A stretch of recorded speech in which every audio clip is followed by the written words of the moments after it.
new tonight. If you bought a new car from Dark Cars Honda in Bowie, you might be due some money back, so says the Attorney General of Maryland. They have purposefully made their sales process take as long as possible and be as emotionally exhausting as possible. Anthony Brown has filed charges against the dealer.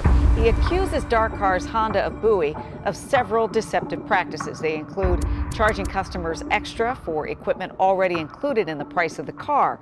You drive to a dealership in hopes of getting a new car. You're excited because you have dreamed of this moment for a long time. You have viewed the car online countless times and have watched countless videos on it. Before you even put your car in park, a salesman is already at your door waiting for you to get out of the car.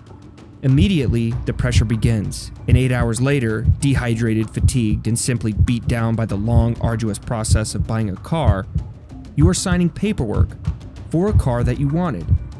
But there's one problem. It's well over what you thought you were going to pay for it. And when you drive away, excitement is gone, and you feel as if you need a shower. This is the typical experience customers have at dealerships. And sadly, there are cases where consumers have experienced much worse. But why?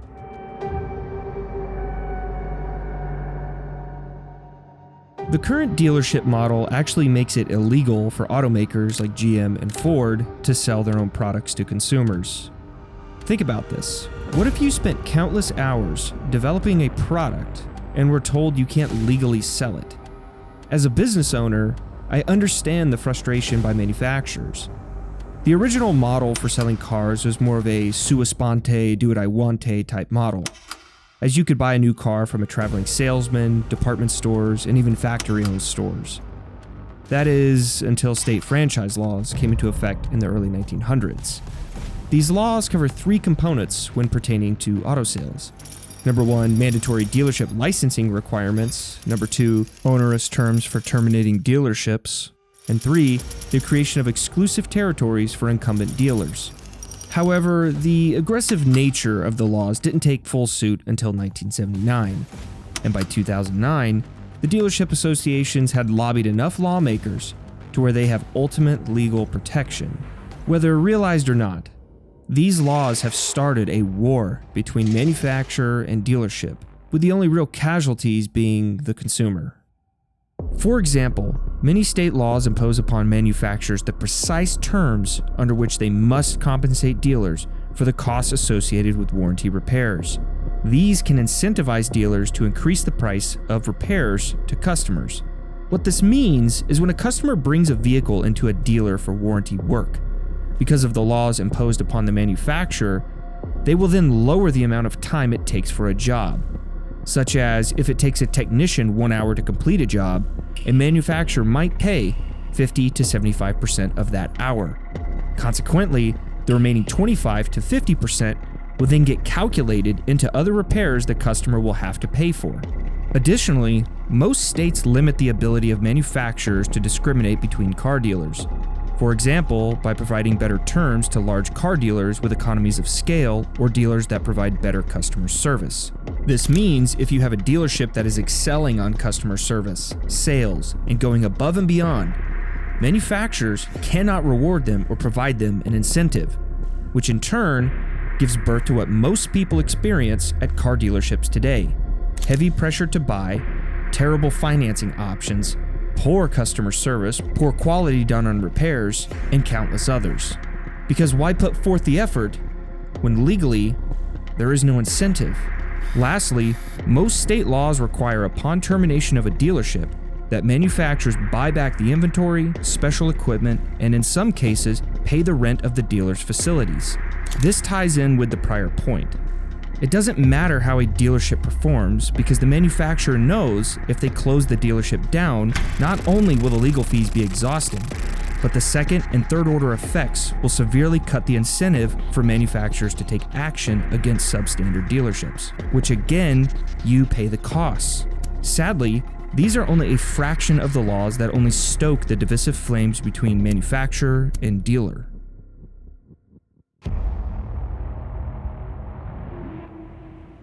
Countless economists and studies have proved that this forced business model only increases the cost for consumers for cars while raising profits for car dealers. Surprisingly, it's not just the consumer who is losing out.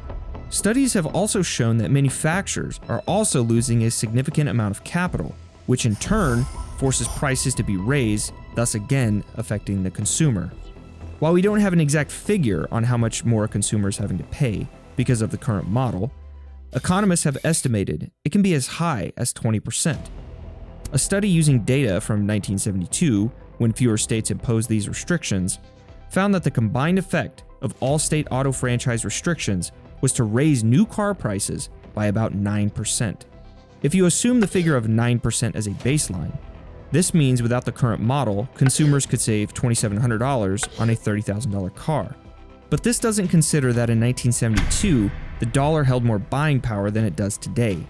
And I'm not talking about the standard economic principle of inflation. The dollar was worth more in the early 1970s because it was backed by gold. What this means is that savings could be significantly higher.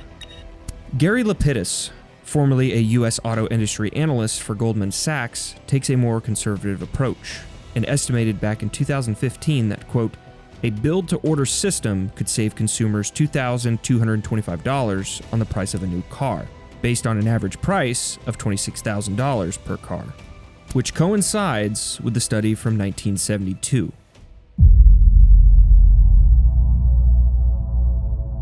Since 2020, dealerships have somehow short-circuited beyond what the normal rinsing process used to be.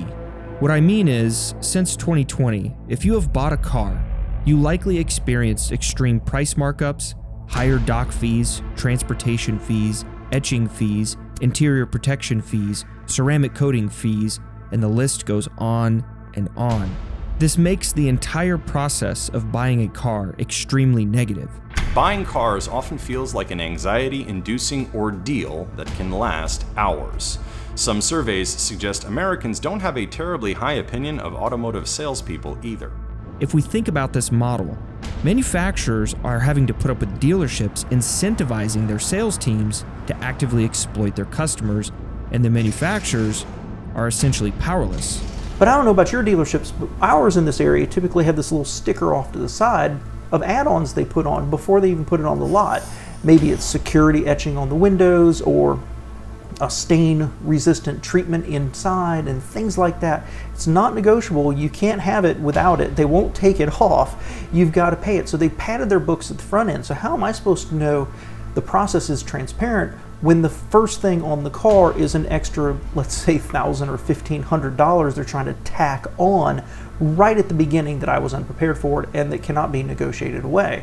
Unfortunately, when people see a Chevy, Ford, or Jeep dealership, they don't think about the franchise or individual owner of the dealership. And frankly, many don't care. What they see is the brand that's advertised. When they see a Ford dealership, to them, it's Ford. The same goes for Chevy, Jeep, Toyota, BMW, and every other dealership on the market. That in and of itself makes the system slightly flawed.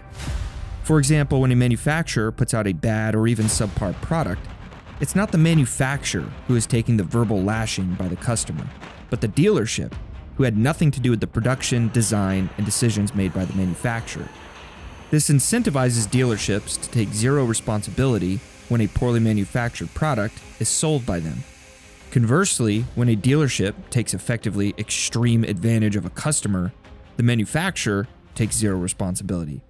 This decentralization of responsibility is completely unfair to the customer and honestly to the dealers and manufacturer. However, the dealerships are one of the core reasons why the automotive industry is in its current state.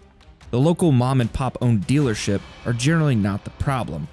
It's the large corporatized dealers like Lithia Motors, AutoNation, Penske, Group 1 Automotive, Sonic, and a handful of others. These organizations are the parent companies to many of the dealerships around the US and sell the bulk number of vehicles, with Lithia being number 1 in 2022.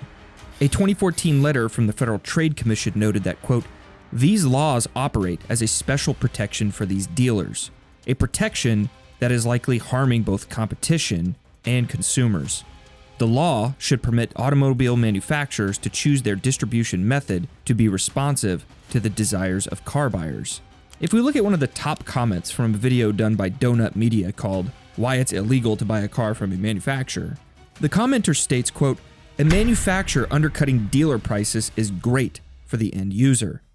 That's what we want." This sentiment is coming from people tired of working with dealerships. What's really interesting about car buying is that a number of years ago, John Krafchick, who was the head of U.S. Hyundai of automobiles, and he was the head of the group, said something to the effect of, it's almost a situation where people would rather go to the dentist than go and buy a new car, because of just how the consumer's almost beaten down into submission just to then give their money over to take home a product that they're then going to have to bring back to the dealer on a regular basis for service and repairs and such. And it's gotten better over the years because there's more information out there, but it's almost a double-edged sword because at the same time, there's so much information out there, it's almost more confusing. One survey reveals that millennials would prefer to wait in line at the DMV or do their taxes rather than have to visit a car dealership. Additionally, Gen X respondents report they would rather get a root canal than negotiate with a car dealer. Or what my good buddy John over at All Cars with John states, Dealers, to me, have stopped being a value add many decades ago. They stopped being the source for information. Dealerships are constantly protecting their little fiefdoms.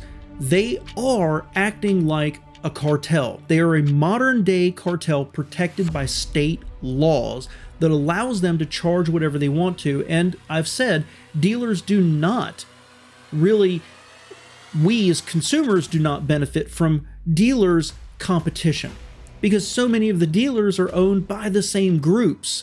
It's designed to wear you down. The dealership experience is designed to wear you down and steal every penny out of your pocket.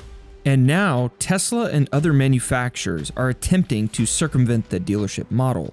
Companies like Hague Partners, whose sole purpose is aligned with the dealership model, is writing opinion pieces to try to convince Tesla to enter this flawed model. They even state that if they switch, that Tesla might be able to charge a higher price for its vehicles, since dealers could still make a fair margin by providing other benefits to customers' value. But when is the last time you have gone to the dealer and they have provided you additional value? And when you read this article, it's obvious what they are after. They do not like Tesla straying from the pack and highlighting how terrible the dealership model truly is. Because in the end, it's all about extracting as much money from the customer as possible. They see Tesla as not a competitor because they have laws in place to protect them from competitors, but as a threat to the entire dynamics of how cars are sold.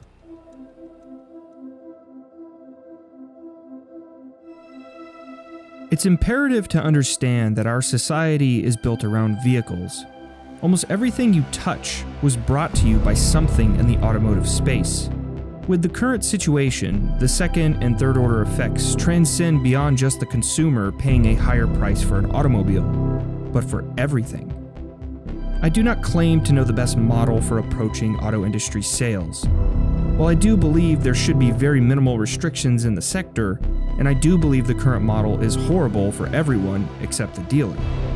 One thing I can say, wouldn't it be better for manufacturers to sell their own vehicles to the consumer? It would cut the middleman out, and moreover, it would force accountability whenever mistakes are made. If the current rules stay in play, we will never know what the best strategy is, and consumers will continue to overpay, and dealerships will continue to siphon money from both manufacturer and consumer.